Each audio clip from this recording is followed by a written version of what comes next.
Hello friends, जैसा कि हमने लास्ट एपिसोड में देखा था कि क्यू मैनर का प्रिंस एक नकली रूइन मास्टर को लेके आता है, जिसे याओ पकड़ लेती है। तभी वो उन लोगों से कहने लगती है कि वो उसको ठीक कर सकती है, पर उसके लिए तभी उन लोगों से कहने लगती है कि वो उसे ठीक नहीं कर सकती, पर जोयान प्रिंस कर सकता है। ये सुनते हुए वे लोग एकदम ही शांत पड़ जाते हैं। ये सुनने के बाद जनरल भाई बहुत ज़्यादा खुश हो जाता है और कहने लगता है आपको जो भी चाहिए आप बोलो। इस पर वो दो शर्तें रखते हैं और वो उसकी इन दोनों शर्तों पर हाँ कर देता है। इसके बाद अदर याया उससे कह रही होती है कि वो उसको सिखाएगी कि आखिर उसके जहर को कैसे हटाया जाएगा।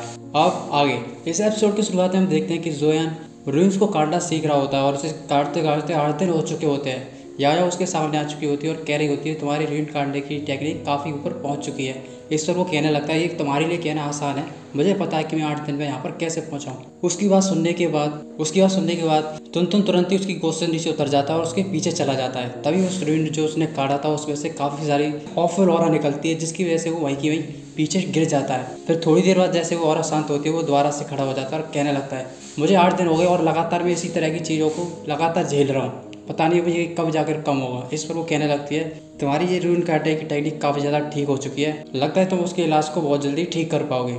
इस पर वो कह रहा होता है शायद कोई दिक्कत ना हो तो ठीक रहेगा। इधर जनरल भाई की बेटी जिजिंग उसके पास आ चुकी होती है। जनरल भाई उससे पूछने लगता है आखिर प्रिंस आजकल के दिनों में क्या कर रहे हैं, तुम्हें कुछ पता है। इस पर वो बताने लगती है कि वो रूइंस काटना सीख रहे हैं। इस पर वो कह रहा होता है अच्छा वो रूइंस काटना सीख रहे हैं, मुझे लगता है कि वो सिर्फ हमारा समय बर्बाद कर रहे हैं और कुछ भी नहीं। इस पर वो कहने लगती है ऐसी कोई बात नहीं है, पर मैंने देखा कि उनके जनरल शहर में जाकर कुछ चीज़ें खरीद रहे थे। इस पर वो कहने लगता है अच्छा क्या क्या चीज़ें खरीद रहा था। इस पर वो उसे एक लिस्ट निकाल कर दे देती है जिसे वो पढ़ने लगता है। उसको देखने के बाद वो कह रहा होता है ये तो सारी जहरीली चीज़ें हैं। इस पर वो कहने लगती है मुझे लगता है कि प्रिंस कुछ और करने वाले हैं, क्योंकि ऐसा ना करें हम किसी और लोगों को देख लें। इस पर वो कहने लगता है पिछले कई सालों से हम लोग देख ही तो रहे पर आज तक कुछ नहीं हो पाया, और वो स्कॉर्पियन किंग बिल्कुल भी इसको ठीक करने के लिए राजी नहीं है, तो हम क्या कर सकते हैं। और वो वैसे भी इस जगह को डोमिनेट करना चाहता है। चलो चाहे कुछ भी हो, हमें सिर्फ इस प्रिंस पर ही भरोसा करना होगा, क्योंकि ये पागल तो है नहीं। इस तरह जिजिंग कह रही होती हाँ सही कह रहे हो आप, उसने अपनी 8 मेडियन खोल चुकी हैं तो शायद वो एक और मिरेकल क्रिएट कर दे। इधर हम देखते हैं कि 10 दिन पूरे हो चुके होते हैं। जोयान बाहर निकल आता है, उसका जनरल भारी खड़ा होता है और उसके पास आकर कहने लगता है प्रिंस अगर आपको पूरी गारंटी ना हो कि आप उसे ठीक कर पाएंगे तो हम तुमको यहाँ से बजा कर ले जाएंगे। इस तरह वो हंस जाता है और कहने लगता है कमांडर आपको चिंता करने की कोई भी जरूरत नहीं है, आप बस इंतजार करें कि हम उसको कब ठीक करके आते हैं। इसी के साथ वो याया आ जाती है और उसको बोलने लगता है याओ सिस्टर चलें। इस तरह वो कहने लगती है हाँ चलो। इसी के साथ वे दोनों लोग वहाँ से जाने लगते हैं। इधर हम देखते हैं कि प्रिंस को और उसके पास एक लड़की होती है टिंग टिंग, जो कि जा रही होती है। वो उसको पकड़ लेता है और उसकी कमर पर हाथ डालते हुए कहने लगता है टिंग टिंग तुम मेरे लिए एक और काम कर सकती हो क्या, तुम जाना और वहाँ पर जाकर देखना कि प्रिंस जोयान आखिर क्या करना चाहता है। अगर वो कुछ गलती करे तो तुम उसकी आग में घी डालते रहना तो साथ अच्छा रहेगा, क्योंकि मैं नहीं चाहता कि वो यहाँ से निकल के जिंदा वापस जाए। इस तरह वो कहने लगती है हाँ बिल्कुल मैं तुम्हारे लिए कर सकती हूँ, पर तुम मेरी बातों को तो बिल्कुल भी नहीं मानते हो। इस पर वो कह रहा होता है तुमको क्या क्यू मैनर में शादी करनी है, अगर तुमको मेरे क्यू मैनर में शादी करनी तो मैं अपने फादर से बात कर सकता हूँ, तो तुम्हारी शादी यहाँ पर हो सकती है अगर तुम मेरी बात मानो तो। इस पर वो कहने लगती है हाँ ठीक है ऐसा ही मैं करूँगी। इसके बाद वो वहाँ से जाने लगती है। उसको चले जाने के बाद वो कह रहा होता है क्या फालतू की औरत है, सोचती है कि अगर छोटा मोटा सा काम कर देगी तो वो किसी के भी घर में पहुँच जाएगी। तभी उसका जनरल आ जाता है जो कि पॉइजन किंग के पास गया हुआ था, और वो आ जाता है और कहने लगता है प्रिंस पॉइजन किंग नहीं माना, वो बोल रहा था कि उसको जनरल भाई का हेड चाहिए तो ही वो हमारे साथ काम करेगा, नहीं तो नहीं करेगा। ये पॉइजन किंग लगता है कुछ ज़्यादा ही बन रहा है। वो सोचता है कि अगर वो कुछ भी कंडीशन रखेगा तो हम लोग उसकी बात मान जाएंगे, लगता है मुझे ब्लैक सिटी खुद ही जाना पड़ेगा। इधर जोयान जनरल भाई के पास पहुंच चुका होता है। जनरल भाई कह रहा होता है। इस पर जोयान कहने लगता है आप चिंता मत करो, आप आज की रात बहुत अच्छी तरह से सोने वाले हो। इसके बाद वो सीधे ही शोविंग के पास पहुंच जाता है, जो कि वहाँ पर अपने बिस्तर पर लेटा हुआ था। इसके बाद उसके पास बैठ जाता है और कहने लगता है मैं तुम्हारे दर्द को समझता हूँ, क्योंकि मैं इस दर्द से मैं खुद भी गुजरा हूँ। उसकी बात सुनने पर वो हाँ कर देता है। इसके बाद वो अपने पास एक प्लेट निकालता है और उसे उसी टेबल पर रख देता है, और टेबल पर रखने के बाद एक बोतल में से वो एक मिश्रण निकालता है जो कि उसने काफ़ी सारे जहरों को मिलाकर बनाया होता है, और उसमें कोड़ देता है। उसकी बदबू उस पूरे कमरे में फैलने लगती है और वो टिंग टिंग नाम की लड़की कहने लगती है ये किस तरह का जहर है, क्या तुम शोविंग को मारना चाहते हो। जनरल भाई आपको चिंता करने की कोई भी ज़रूरत नहीं है, मैंने ये सारी चीज़ें इसलिए मंगाई हैं क्योंकि जहरी जहर को काटता है, इसलिए मैंने इस तरीके से इनको ठीक करना चाहता हूँ, आपको चिंता करने की कोई भी ज़रूरत नहीं है। इस पर वो कहने लगता है कि आप प्रिंस आपको जो अच्छा लगे आप वो करें। इस पर वो कहने लगता है ठीक है तो मैं स्टार्ट करता हूँ। इसके बाद वो शोविंग को बैठा लेते हैं और वो रूइन काटना शुरू हो जाता है। उसके रूइन काटते ही उसको काफ़ी ज़्यादा दर्द हो रहा होता है और वो धीरे धीरे करके उसकी पीठ पर कई सारे रूइन काट देता है। उस रूइन की क्लास सिर्फ फर्स्ट क्लास होती है। ये देखकर वो चिंकिंग कहने लगती है तुम सिर्फ फर्स्ट क्लास की रूई से इसके जहर को मिटाना चाहते हो क्या, लगता है कि तुम बिल्कुल ही दिमाग से गए गुजरे हो। उसकी बात को तुरंत ही जनरल वाई बीच में रोक देता है और अपने मन में सोच रहा होता है ये 8 की 8 रूइन काफ़ी ज़्यादा तगड़ी हुई है, मुझे नहीं लगता कि ये आसान होना चाहिए। इधर जोयान वही कर रहा होता है जो कि उसे यायाओ ने बताया होता है और वो सभी रूनों को लगातार काटता रहता है। इसके बाद वो सेकंड टायर की रूइन काटने लगता है। उसको देखते हुए जनरल वाई सोच रहा होता है कि ये रूइन लगने में तो सिर्फ सेकंड टायर की ऊपर, लेकिन इसकी डिफिकल्टी मुझे ऐसा लगता है कि 3 लेवल से भी ऊपर है। इसके बाद वो उस रूइन को भी काट देता है और कहने लगता है अब समय आ चुका है कि हम आखिरी स्टेप लें। इसके बाद वो जैसे ही उस आखिरी स्टेप को लेता है उसकी पीठ में से काफ़ी ज़्यादा जहर निकलने लगता है। हमने पॉइजन डीमन को बाहर निकाल दिया और ये देखकर वो काफ़ी ज़्यादा खुश होता है। इधर हम देखते हैं कि पॉइजन डीमन लैंड में जोयान पहुंच चुका होता है और वहाँ पर आगे आगे जा रहा होता है। तभी उसके सामने कई सारे पॉइजन डीमन आ जाते हैं जो कि एक साथ इकट्ठे होते हैं। उनको देखने के बाद जोयान काफ़ी खुश हो चुका होता है और वे सीधे ही उसके ऊपर हमला कर देते हैं। उसके ऊपर हमला करते हुए उसके ऊपर भी हमला कर रहे होते हैं और जोयान तुरंत ही लात खूब से मारते हुए उन सबको गायब कर रहा होता है। तभी कई सारे एक साथ इकट्ठे हो जाते हैं और उसके ऊपर हमला करने के लिए जाने लगते हैं। उन सभी को अपनी तरफ आते देखकर वो तुरंत ही वहाँ से भागने लगता है। थोड़ी दूर भागने के बाद इधर वो बाहर की जितनी भी 8 रूइन होती है उन सभी को चालू कर देता है। उन सभी को चालू करते हुए तुरंत ही उस डीमन लैंड में कई सारे सैनिक आ जाते हैं जो कि उसके पास आ चुके होते हैं और वो सीधे ही उन पॉइजन डीमंस पर हमला करना शुरू कर देते हैं। इसी के साथ ही उन लोगों के भीतर युद्ध होना शुरू हो जाता है।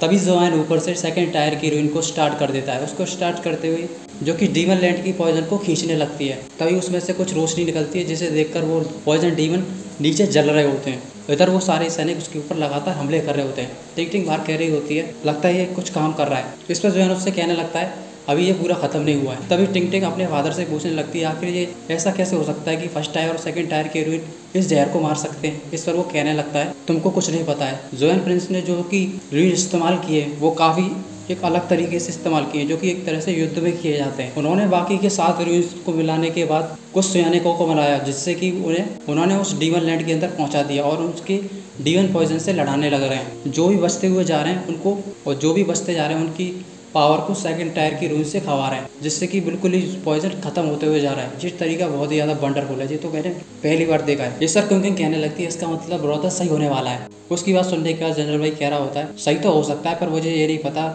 इतनी सारी सेना को संभालने में सोल पावर ज़्यादा खर्च होती है और मैं आशा करता हूँ कि प्रिंस जोयान तब तक इन सबको संभाल पाएँ। उसके जहर को मिटाते हुए काफ़ी ज़्यादा समय हो जाता है और उसकी हालत सही होने लगती है। इस पर क्योंकि कह रही होती है लगता है इसकी सही हालत होने वाली है। तभी हम देखते हैं अचानक से उसके शरीर में से और काफ़ी ज़्यादा जहर टूटने लगता है। इस पर जनरल वही कह रहा होता है लगता है पॉइजन डीमन को पता चल गया कि उसको कोई निकालने की कोशिश कर रहा है, इसलिए वो उसके शरीर के और अंदर जाने की कोशिश कर रहा है। तभी इस पर पीछे से टिंग आ जाती है और अपना मुँह बजाने लगती है और कह रही होती है जोयान तुम इसको ठीक कर सकते हो या नहीं, या तुम फालतू का यहाँ पर टाइम वेस्ट कर रहे हो, कहीं ऐसा ना हो तुम सोबिंग की तबीयत और ख़राब कर दो। जनरल भाई तुरंत ही उसकी तरफ देखकर और वो तुरंत चुप हो जाती है।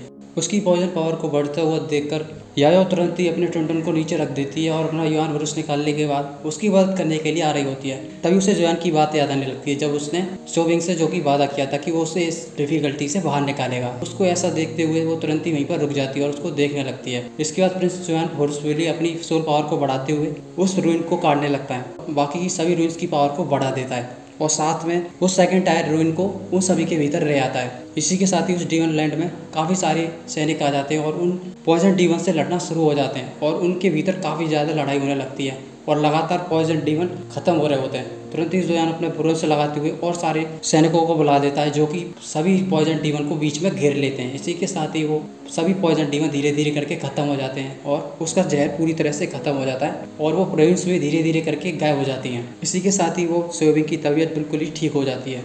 इसके बाद जोयान तुरंत ही अपनी सीट से उठता है पर उसकी सोल पावर खर्च होने के कारण वो पीछे गिरने लगता है। तभी उसके पीछे यायाओ आ जाती है और वो उसको साथ लेती है, पर वो उससे कह रही होती है जल्दी से उठ जाओ नहीं तो मैं तुम से कह दूंगी वो तुम्हें पूरा निकल जाएगा। इसके बाद हम तुन को देखते हैं जो कि उसको डराने की कोशिश कर रहा होता है। ये देखते हुए जोयान तुरंत डर जाता है और सीधे खड़ा हो जाता है और जनरल भाई से कहने लगता है जनरल भाई लगता है मेरा काम पूरा हो चुका है, सोबिंग की हालत अब बिल्कुल ठीक हो चुकी है। इस पर टिंग उसके पास पहुंच जाती है। सोबिंग कह रहा होता है आज तक मैंने इतना अच्छा कभी महसूस नहीं किया। जनरल भाई सुई लेकर उसकी रिम में घुसाने की कोशिश करता है पर वो देखता है कि उसके भीतर कोई भी जहर नहीं होता। ये देखकर काफ़ी ज़्यादा खुश हो जाता है और तुरंत ही जोयान को धन्यवाद करने के लिए आता है। जोयान तुरंत ही उसको पकड़ लेता है और कह रहा होता है आप ऐसा ना करें, आप मेरे एल्डर हैं। इस पर जनरल भाई तुरंत ही किसी को बुलाता है और उस युआन सोलोइंग स्टोन को तुरंत ही जोयान को दे देता है। जोयान तुरंत ही उस युआन सोलोइंग स्टोन को तुरंत ले लेता है और कह रहा होता है आपका बहुत ही बहुत शुक्रिया जनरल भाई। इधर कुयाओ को पता चल जाता है कि जोयान ने सोबिंग की हालत बिल्कुल ही अच्छी तरह से ठीक कर दी है। ये देखकर वो काफ़ी ज़्यादा गुस्से में आ चुका होता है और कह रहा होता है ये क्या फालतू की बात है, इस नए लड़के ने आकर यहाँ पर मेरी पूरी साल की मेहनत को बर्बाद करके रख दिया। मैं चाहता था कि कांगलान कंट्री पर विजय पाने के बाद उन सभी के सैनिकों के साथ जाओ कंट्री पर हमला कर देते, जिससे कि हमारा राज्य आ जाता, पर इसने सब कुछ खराब करके रख दिया। ऐसा ही तुरंत वो वार्टन कहने लगता है, प्रिंस क्या मुझे लगता है कि अब हमें लोगों को यहाँ से निकलना चाहिए, क्योंकि हम लोग यहाँ पर अगर वो लोग ये सब कुछ खत्म करने का सीधे हमारे पास आए तो हम लोगों का डेरा खत्म हो सकता है। इसी के साथ ही वो कहने लगता है, प्रिंस चलो हमें अभी तुरंत निकलना होगा। इस पर वो प्रिंस कह रहा होता है, हाँ चलो चलो निकलते हैं यहाँ से। इस प्रिंस जॉन की तो मैं हालत, जब ये वहाँ पर पहुँचेगा तब मैं इसकी हड्डी वस्डी तोड़ दूंगा, उससे बताऊंगा कि आखिर मैं कौन हूँ। तभी पीछे से टिंग टिंग कह रही होती है, तुम मुझे क्यू बाइनर नहीं लेके जाओगे क्या? इस पर वो कह रहा होता है, हाँ हाँ लेके जाऊँगा, तुम्हें कैसे भूल सकता हूँ। इधर जनरल वाई प्रिंस जॉन को एम्बेसी की पूरी हालत बता रहा होता है। वो बता रहा होता है कि उसके अंदर कुछ पपेट की खान निकली है, उसके अंदर काफ़ी सारे सोल्जर्स हैं, आप लोगों को वहाँ पर बचकर जाना होगा। और उनकी रक्षा करने के लिए एक 4th ग्रेड का युआन बीस्ट वहाँ पर खड़ा हुआ है, जो कि एक तरह का पाइथन है। और इस फायर स्पिरिट स्पाइक को लेने के लिए पॉइजन किंग भी पीछे पड़ा हुआ है। और इधर जोन सोच रहा होता है और क्वीन मैनर का प्रिंस भी पड़ा हुआ है। फिर सर वो कहने लगता है, पर प्रिंस आपको चिंता करने की कोई भी ज़रूरत नहीं है, सिर्फ 5 दिन के अंदर मैं अपनी सारी सैनिकों को आपके साथ भेजूंगा, जिससे कि वो आपकी मदद कर सके। प्रिंस जोन तुरंत खड़ा हो जाता है और कहने लगता है, इस पर मैं जनरल वाई को पहले से ही धन्यवाद करना चाहूँगा। इस पर जनरल वाई खड़े हो जाता है और कहने लगता है, प्रिंस आप थक गए होंगे, आप जाकर आराम कर सकते हैं। इसी के साथ ही जोन वहाँ से चला जाता है और जनरल वाई इधर अपने मन में सोच रहा होता है, अगर इनकी स्पैरो फोनिक्स वाले राज्यों ने इनकी होली ड्रैगन सोलो अगर छीना नहीं होता तो इन लोगों की ताकत बहुत ही ज़्यादा होती। मुझे डर है कि इनके पास वो सोल अभी भी होती तो शायद मैं इनका सामना नहीं कर पाता, मुझे भी इन लोगों के आगे सरेंडर ही करना पड़ता। तभी भागते हुए क्वीन किंग आ जाती है और कहने लगती है, प्रिंस क्यूआओ यहाँ से भाग चुका है और उसने वाई टीम को जख्मी कर दिया है। इस पर वो कहने लगता है, क्या वो बास्टर्ड क्वीन किंग भाग गया यहाँ से? जल्दी से सेना को भेजो और उसको पकड़े जाके। इस पर वो कहने लगती है, मुझे वाई टीम बता रहा था कि क्यूआओ ने क्वीन मैनर से कुछ लोगों को ब्लैक पॉइजन किंग के पास भेजा था और उनसे कुछ सलाह की थी उसने। इस पर जनरल वाई कह रहा होता है, ब्लैक पॉइजन किंग, लगता है वो लोग मिल चुके हैं। ब्लैक एम्बेसी से ये सब लोग जब वापस आएंगे तब मैं इन सबको बताऊंगा कि आखिर में क्या चीज़ हूँ। इस एपिसोड में बस इतना ही, मिलते हैं अगले एपिसोड में।